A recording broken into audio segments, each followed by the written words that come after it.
சிவகாமத்தில் மரமுத்தி ஒரு பறவை எடுக்கிறோம். அந்த மரமுத்தி பறவைகளை யாருன்னா சிவகார்த்திகேயன் தான் நடிகர்.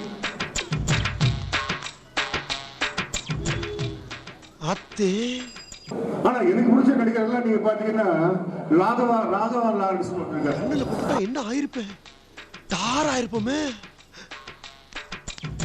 அவரை கூட்டு படம் நடிக்க சொல்ல முதல் படம் மரமுத்தி பறவைகள். அப்போ அவர் ஒரு அட்வான்ஸ் வேணாம், இல்ல இலவசமா நடிச்சு தரேன். இல்ல என்னன்னு சொல்லிட்டு நான் தான் அவருக்கு 20,000 ரூபாய் ஒரு கவர்ல போட்டு அட்வான்ஸ் கொடுத்தவன். நான்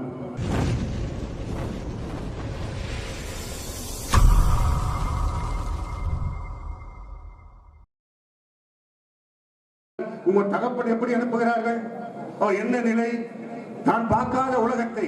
இப்ப பாத்தீங்கன்னா ஒரு காலத்துல பாத்தீங்கன்னா உங்க அம்மா எப்படி தூக்கி போவாங்க, உங்க குழந்தைகளை என் மார்ல அணைச்சு தூக்கி போவாங்க. ஆனா உங்க அப்பா எப்படி தூக்கி பார்த்து இல்லமா, தான் தோல் மேல தூக்கி போவார். என்ன காரணம், தான் பார்க்காத உலகத்தை என் பையன் பார்க்கணும்னு நினைக்கிறார் பத்தியா, அதுதானே அப்பா. ஆக ஒரு பெற்றோர்களை உங்கள் நம்பி இருக்கின்றார்கள். நீங்க பாத்தீங்கன்னா 500 ஏக்கரா வச்சிருக்கான், 100 ஏக்கரா வச்சிருக்கான், அவன்லாம் அதை இல்லாம போயிட்டு பார்த்து கொண்டிருக்கின்ற நிலை. இன்னைக்கு எம்ஏ படிச்சவன் +2 ஆயிரானா, எம்பிஎல் படிச்சவன் எம்ஏ ஆயிரானா. இன்றைக்கு கல்விதான் மனிதனை உயர்த்தி கொண்டது. எவ்வளோ தாய்மார்கள் தலைமுறை என் மகன் இந்த IAS ஆக இருக்கின்றான், டாக்டராக இருக்கின்றான் என்று வறுமை கோட்டிலே இருக்கின்றவர்கள் சொல்கின்ற ஒரு நிலைமையை உருவாக்கி இருக்கிற இந்த அரசு. நீங்கள் அதற்கு உறுதுணையாக இருக்கணும். இத படிப்பு என்பது இது சினிமா அல்ல. இங்கே நாங்கள் பேசும்போது சொன்ன வந்தவாசியில் அங்க இருக்கின்ற சிவகார்த்திகேயன் ஒரு நடிகர், எங்கள் சட்டமன்ற உறுப்பினர், தயாரிப்பாளர் அம்பேத்குமார், நான் சேர்மனா இருக்கேன். சிவகாமத்தில் மரமுத்தி ஒரு பறவை எடுக்கிறோம். அந்த மரமுத்தி பறவைகளை யாருன்னா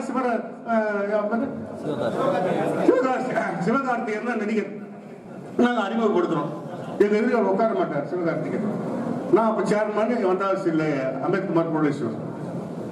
சிவகார்த்திகேயன் வர நாங்கள் சாப்பிடும், எதிர்க்கு கொண்டு நாங்கள் சாப்பிட்ட பிறகு சாப்பிடுவாரு. அவரை கூட்டு படம் நடிக்க சொல்ல முதல் படம் மரமுத்தி பறவைகள். அப்போ அவர் ஒரு அட்வான்ஸ் வேணாம், இல்ல இலவசமா நடிச்சு தரேன். இல்ல என்னன்னு சொல்லிட்டு நான் தான் அவருக்கு 20,000 ரூபாய் ஒரு கவர்ல போட்டு அட்வான்ஸ் கொடுத்தவன். நான்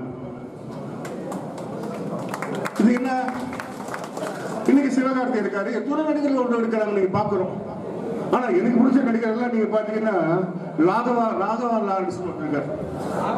ராகவா லாரன்ஸ் அவரை மாதிரி நீங்க அவரை பார்த்து கத்துங்க, மற்ற நடிகரை பார்த்து கத்துக்கிறத விட நீங்க ராகவா லாரன்ஸ் என்ன பண்றாரு, எப்படி எல்லாம் கஷ்டப்படுறாரு. அவர் ஊனமுற்றவங்க இருக்காங்க இல்லையா, எத்தனையோ கால் இல்லாதவங்க, கை இருக்கு, அவங்களுக்கு 3 சக்கரம் வாங்கி சைக்கிள் கொடுக்குறாரு. அதுதானே நடிப்பு, அதுதானே நடிகர். நீங்க புரிஞ்சுக்கணும். அதே மாதிரி அதுல ஒரு இன்னொரு நடிகர் ஒன்று இருக்காரு விஜய் டிவில, பாலான்னு ஒருத்தர். அவர் பாத்தீங்கன்னா தான் சொற்ப சம்பளம் வாங்குறாரு நாடகத்துல, விஜய் டிவில ஒரு ஆங்கரா இருக்காரு.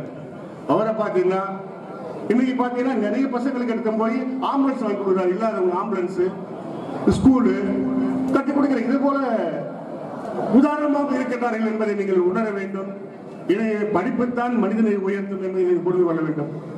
எனவே இந்த லேப்டாப் ஒன்று கொடுக்குறாங்க. இதுல பாத்தீங்கன்னா லேப்டாப் சொன்னாங்க தமிழ், அதில் பதிவு செய்யலாம். நீங்கள் புரிஞ்சுக்கணும், அது தமிழை டைப் பண்ணலாம். ஏனென்றால் தமிழகத்தில் ஆண்டு கொண்டிருக்கின்ற முதல்வர் ஆட்சி தமிழுக்காக முக்கியத்துவம் என்ற ஆட்சி.